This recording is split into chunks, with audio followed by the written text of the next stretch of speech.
Welcome dear रॉकर्ट्स। आज हम देखने वाले हैं एक सुपर सस्पेंसफुल ड्रामा से भरी हुई बंगाली मूवी जिसका नाम है गोएनार बख्शो, जो कि एक रियल कहानी पर बेस्ड है। मूवी की शुरुआत में हम राशमोनी नाम की एक लड़की को देखते हैं जिसकी कम उम्र में ही एक बंगाली रीति रिवाज के साथ शादी कर दी जाती है। शादी के बाद राशमोनी को बहुत सारे गहनों से सजाया जाता है जिसमें सोने के बहुत सारे श्रृंगार और उपहार शामिल होते हैं। पर तभी अचानक राशमोनी के पति की मौत हो जाती है और बेचारी कम उम्र में ही विधवा हो जाती है और उसका सुहागन होने का सपना टूट जाता है। राशमोनी अपने बाप की लाडली बेटी है, इसलिए वो अपने भाइयों के साथ उनके घर रहने के लिए आ जाती है, जहां उसे नियमों का पालन करते हुए विधवा बन के अपनी जिंदगी बितानी पड़ती है, जिसमें ना तो वो अच्छा खाना खा सकती है और ना तो अच्छे कपड़े पहन सकती है। और फिर उम्र के साथ उसकी जिंदगी भी अब एक विधवा की तरह हो जाती है। अब टाइम के साथ सारी चीजें बदलने लगती है, लेकिन एक चीज अभी भी कायम है, वो था उसके गहनों का बक्सा जिसमें रखे हुए सोने के उपहार वो रोज पहन के अपने बीते वक्त को याद किया करती थी और साथ ही साथ उसका हिसाब भी लिख कर रखती थी, क्योंकि उसे डर होता है कि कोई मेरे बक्से से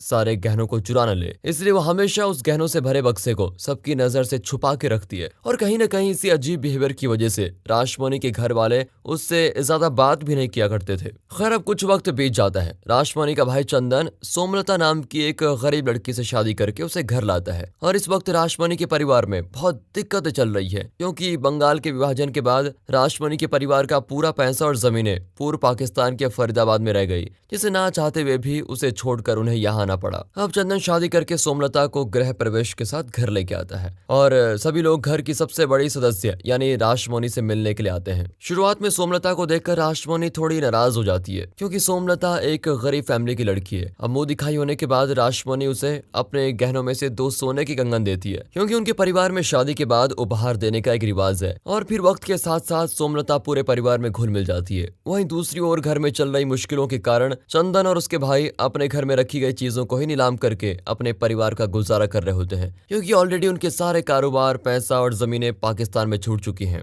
अब कारोबार न होने की वजह से दोनों भाइयों को भी कुछ अच्छा काम नहीं मिल रहा होता है, इसलिए वो जुए के साथ साथ मछली पकड़कर अपने दिन का टाइम पास किया करते हैं। और यही नहीं, चंदन के पापा भी अपने सगे भाई के साथ जमीन के बंटवारे के लिए कोर्ट में केस लड़ रहे हैं। खैर, अब एक दिन सोमलता अपने छत पर काम कर रही होती है, तभी उसकी मुलाकात अपने बड़े ससुर की बहू रेबा से होती है, जो उसे कहती है कि जिस बच्चे को वो गोद में खिला रही है वो इस घर के नौकर रामविलास का पोता है। वो साथ में ये भी बताती है कि रामविलास को हमारे परिवार वालों ने पीट पीट कर मार डाला था, क्योंकि घर वालों को शक था कि उसका चक्कर हमारी बुआ सास यानी राशमोनी के साथ चल रहा है, लेकिन आगे चलकर कोई प्रॉब्लम ना हो, इसलिए घर वालों ने पुलिस के डर से इस चीज को यहीं दबा दिया और रामविलास के परिवार को पालते हुए इस बात को यहीं दबा दिया। खैर, अब नीचे आते वक्त जब सोमलता को महसूस होता है कि उसकी बुआ सास बहुत देर से सो रही है और जैसे ही वो उसे देखने के लिए आती है तो राशमोनी की ओर से कोई हलचल नहीं होती। अब अपने डाउट को क्लियर करने के लिए जब सोमलता उसकी सांसें चेक करने के लिए जाती है तो अचानक राशमोनी की आत्मा उसके शरीर से बाहर निकल कर आती है और उससे बात करने लगती है, जो देखकर सोमलता बिल्कुल डर जाती है।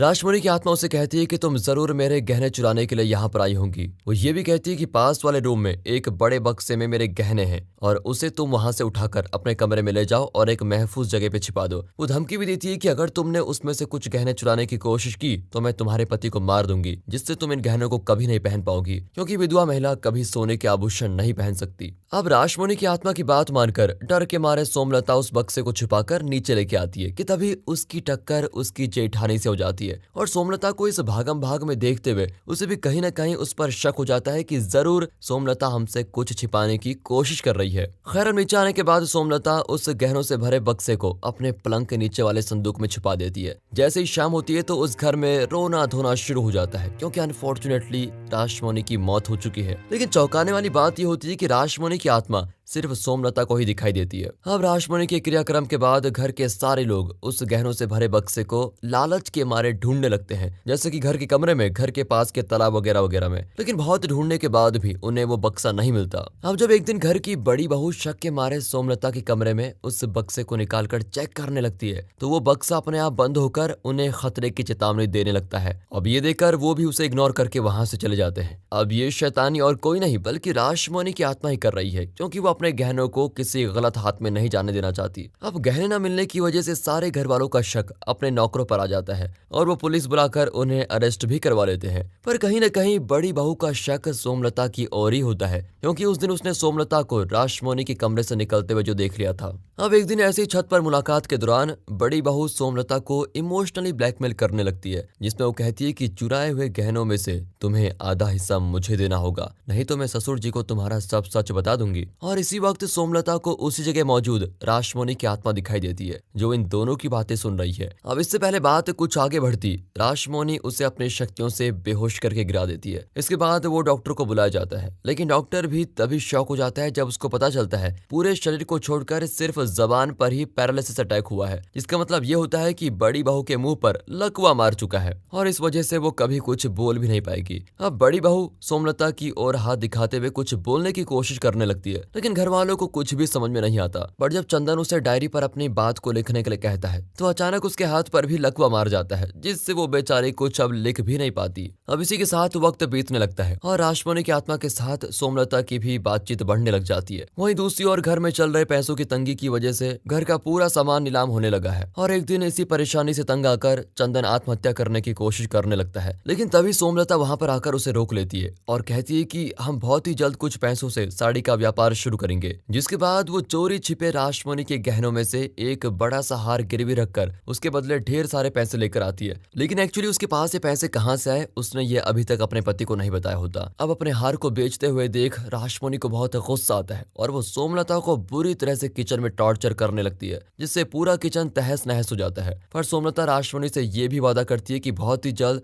वो उस गिरवी रखे हुए हार को वापस लेके आएगी। अब चंदन को मिले हुए पैसों से वो कुछ साड़ियां शहर से खरीद कर लेके आता है और सोमलता भी उन साड़ियों के ऊपर प्राइस का स्टिकर लगाकर उन्हें सेल करने के लिए रेडी करती है। देखते देखते कुछ दिनों के बाद उनका साड़ी स्टोर ओपन हो जाता है, जिसका नाम वो रखते हैं राजमोनी साड़ी स्टोर। वहीं दूसरी ओर लता और चंदन की तरक्की का पता उसके पापा और भाइयों को चल जाता है। ये सुनकर वो भी हैरान हो जाते हैं और कहीं ना कहीं उनको महसूस होता है कि अब जमींदार खानदान के लोग साड़ी का बिजनेस करेंगे और इसी गलत सोच की वजह से वो उनकी बर्बादी की राह देखने लग जाते हैं। लेकिन जिद और मेहनत के बल पर सोमलता का यह आइडिया बिल्कुल सक्सेसफुल हो जाता है और उनके साड़ियों के बिजनेस में तरक्की होती है। जिसके बाद सोमलता उस हार को भी छुड़ा कर लेके आती है और राजमोनी को ये खुशखबरी सुनाती है कि हमारी दुकान का नाम मैंने आपके नाम से रखा है। ये देखकर राजमोनी बहुत खुश हो जाती है और लता का शुक्रिया अदा करती है। थोड़ी देर के बाद राजमोनी की आत्मा वहां से उनकी दुकान पर पहुंच जाती है और चारों ओर रंग बिरंगी साड़ियों को देखकर काफी खुश होती है, क्योंकि बचपन से लेकर आज तक उसे विधवा की जिंदगी बितानी पड़ी और कहीं न कहीं उसकी इन खुशियों के पीछे सोमलता की वजह है, क्योंकि सोमलता की वजह से ये सब कुछ मुमकिन हो पाया। खैर अब अगले दिन चंदन की दुकान में उनके परिवार में नाच गाना करने वाली कमला नाम की एक औरत आती है और बिना पैसे दिए ढेर सारी साड़ियां अपने साथ लेके जाती है, जिसके जवाब में चंदन एक शब्द नहीं बोलता, क्योंकि शादी से पहले ज्यादातर वक्त चंदन चमेली के साथ ही गुजारता था, क्योंकि जमींदार लोगों के शौक इस तरह के होते हैं। अब कमरे में आने के बाद राजमोनी सोमलता से कहती है कि तुम्हारे ससुर जी तुम्हारी दुकान को बंद कराने के पीछे लगे हुए हैं और अगर तुम उनसे बचना चाहती हो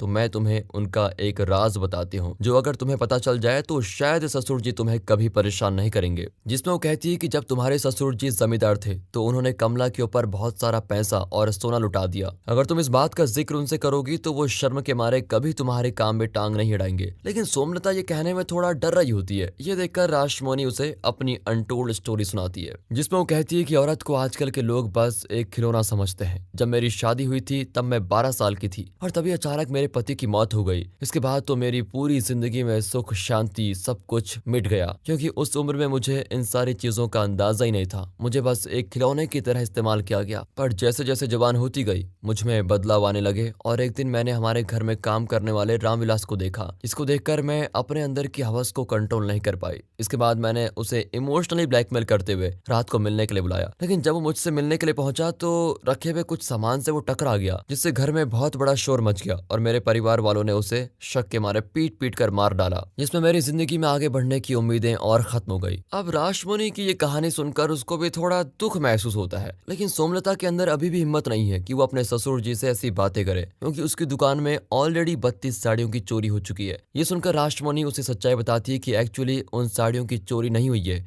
बल्कि चंदन ने ही उन साड़ियों को कमला को बिना पैसों में दे दिया और तुमसे झूठ बोला कि दुकान में साड़ियों साड़ियों की चोरी हो गई है। अब इसका पता चलने के बाद दोनों पति पत्नी में हो जाती है बहस, जिसके बाद सोमलता उससे कहती है कि अगर आप कमला से प्यार करते हो तो आप उसी से शादी कर लो और अपना घर बसा लो। मैं आपको छोड़कर चले जाऊंगी और कभी आपकी जिंदगी में वापस नहीं आऊंगी। सोमलता की बातें सुनकर चंदन भी शर्म के मारे चुप हो जाता है और उससे अपनी गलतियों के लिए माफी मांगने लगता है और कहता है कि आज के बाद मैं कमला से कभी नहीं मिलूंगा और अपनी बुरी आदतें भी छोड़ दूंगा। अब चंदन को एहसास होता देख लता भी उसको माफ कर देती है और दोनों फिर से एक हो जाते हैं। अब दोनों की मेहनत की वजह से इनका साड़ियों का कारोबार बड़ा अच्छा चल जाता है और घर की सारी बेची हुई चीजें ये फिर से वापस लेके आते हैं। अब एक दिन एक कस्टमर उनकी दुकान पर साड़ियां खरीदने के लिए आती है, लेकिन उसे मुंबई, मद्रास और कोलकाता की सबसे महंगी साड़ियां चाहिए। पर अफसोस वो सोमलता की दुकान पर मौजूद नहीं होती, क्योंकि उन साड़ियों को लेने के लिए दूसरे शहर जाना पड़ता है। अब कस्टमर्स की लाइन बनाए रखने के लिए सोमलता साड़ियों के नाम लिख लेती है और अगले दिन चंदन को वहां जाने के लिए रेडी करती है ताकि उनकी दुकान में सारी साड़ियां लोगों को मिल सके। अब उन साड़ियों को लाने के लिए चंदन शहर रवाना होता है। तभी दूसरी ओर उसका बड़ा भाई उनकी दुकान पर आकर बैठ जाता है और यही नहीं, वो अच्छे कस्टमर्स को अच्छी सर्विस देने के बजाय उल्टा साड़ियों का दाम 100 रुपए बढ़ा देता है। अब चंदन और सोमलता की दुकान का नाम काफी फेमस हो चुका है, इसलिए वो आदमी बिना कुछ बोले वहां से खरीदारी करके चला जाता है। लेकिन जब उसको पता चलता है कि चंदन के भाई ने उसके साथ धोखा किया है तो वो अगले दिन उनकी दुकान में आकर हंगामा कर देता है। पर तभी लता दुकान पर पहुंच जाती है और परिस्थिति को संभालते हुए चंदन के भाई का इल्जाम अपने ऊपर ले लेती है कि मेरी गलतियों से साड़ी की कीमत 100 रुपए बढ़ गई। अब शर्मिंदगी की वजह से चंदन का बड़ा भाई वहां से रफू चक्कर हो जाता है। इसके बाद सोमलता उस आदमी को अपनी बेटी की शादी के लिए एक साड़ी फ्री में भी देती है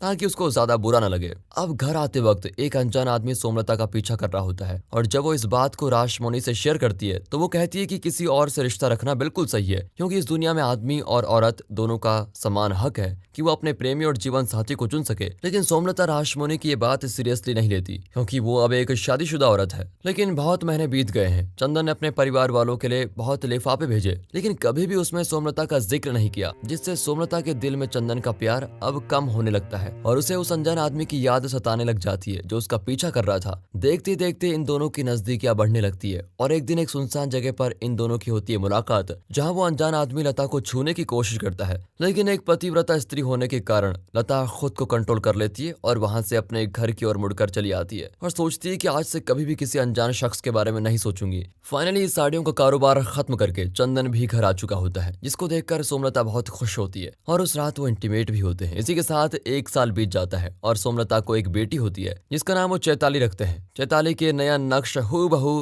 राजमणि से मिलते जुलते हैं, जो देखकर कभी कभी लगता है कि मानो राजमणि ने ही पुनर्जन्म ले लिया हो। वहीं दूसरी ओर पैरालिसिस से परेशान हो चुकी बड़ी बहू की तबीयत में सुधार आ जाता है। पर चौंकाने वाली बात यह होती है कि चैताली के जन्म के बाद लता को राजमणि की आत्मा दिखना बंद ही हो जाती है, क्योंकि राजमणि की आत्मा अब सिर्फ चैताली को दिखाई देती है। अब वक्त के साथ चैताली भी बड़ी हो जाती है और पूर्व पाकिस्तान में चल रहे विवाद का भी सोल्यूशन निकल जाता है, जहां वहां के लोग बांग्लादेश जैसे स्वतंत्र राष्ट्र की डिमांड करते हैं और भारत वापस लौटने लग जाते हैं। अब एक दिन लता चैताली को राजमणि का दिया हुआ वो गहनों का भरा बक्सा दिखाती है, क्योंकि उससे भी लगता है कि उसकी बेटी ही राजमणि है। खैर, चैताली और राजमणि की आत्मा का रिश्ता दोस्त की तरह बन चुका है, जहां वो एक दूसरे के साथ घुमा फिरा करते हैं। अब एक दिन चैताली ऐसे ही बातों बातों में राजमणि से अपने प्रेमी बेनू का किस्सा शेयर करती है, जिसमें वो कहती है कि बेनू बांग्लादेश को स्वतंत्र राष्ट्र बनाने के लिए एक सीक्रेट ऑपरेशन पर वर्क कर रहा है, जिस वजह से हम दोनों एक दूसरे से मिल नहीं पाते। पर जब एक दिन बेनू ने मुझे एक सीक्रेट लोकेशन पर मिलने के लिए बुलाया तो उसने मुझे बताया कि जिस घर में हम मौजूद हैं वहाँ रफीक नाम के एक मशहूर कवि रहा करते थे, जिन्हें एक हिंदू औरत से प्यार हो गया था, लेकिन आगे बात न बनने के कारण मजबूरी में उन्होंने आत्महत्या कर ली थी। इसी बीच सबसे बड़ी प्रॉब्लम यह होती है कि ये दोनों चाह कर भी कुछ नहीं कर पाते, क्योंकि बेनू अपने मिशन की वजह से चैताली से शादी नहीं कर सकता,